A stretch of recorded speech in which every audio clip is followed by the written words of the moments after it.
Friends, Americans, countrymen, lend me your ears. I come here to bury old financial policy, not praise it. The evil that men do lives after them. The good is often interred with poverty and inability to run for president.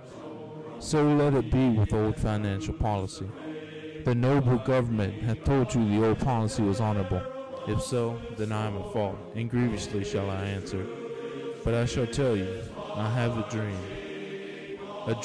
that all political parties can have equal funding opportunities, a dream that my children and my neighbors' children can grow up and become an equally funded political party.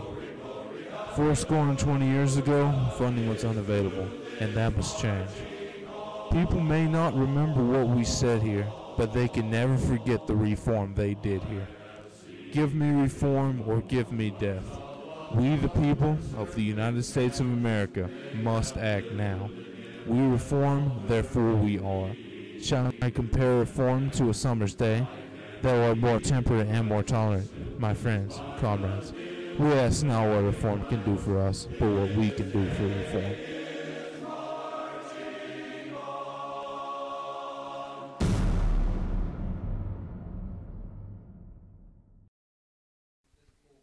From September 30th to October 6th, Obama spent more than $20 million on television ads in 17 states, including more than $3 million in Pennsylvania and more than $2 million each in Florida, Michigan, and Ohio. McCain, in that same time frame, spent just $7.2 million in 15 states. Such extravagant spending surely contributed to Obama's success. A campaign finance reform plan would attempt to equalize the funding and media time of all legitimate parties, including but not limited to spending caps, equalizing available funds, and controlling media time.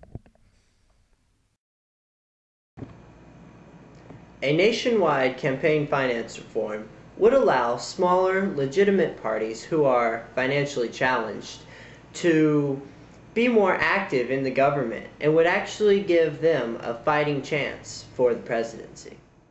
The reason this country is horrid is because, you got Bill Gates, devil man, seriously, are you joking me?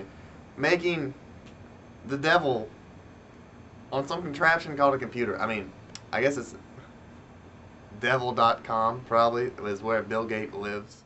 Though some may say that the local population of the party would have a bigger voice in affairs, I don't believe that a small party, such as the ones that the funding reformation refers to, would actually be able to get the word out that well anyway.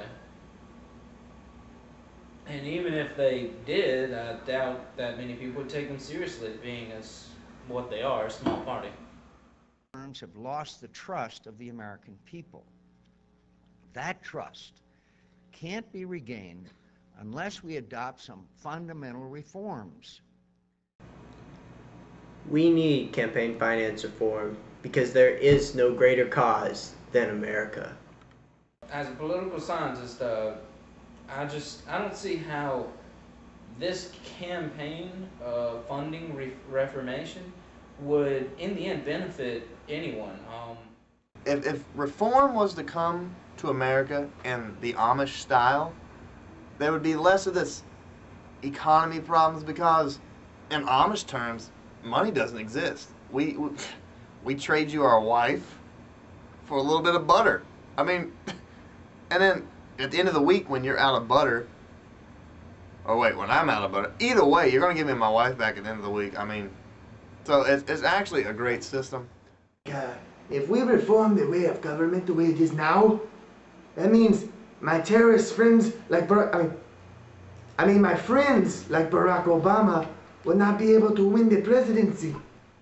The smaller parties don't have the same media coverage as the larger parties. I don't think the media coverage would really help them in the long run. More than likely, it just hurt them. I believe that the different campaigns should get a certain amount of money from the government that they should be allowed to campaign with. I will kill you if you make reform. I really enjoy the whole Amish. Hold on. Is that Farmer Dan coming? His new, yeah, it's Farmer Dan coming. His new Mercedes. Hold on. Forget you, Farmer Dan, and your devil construction.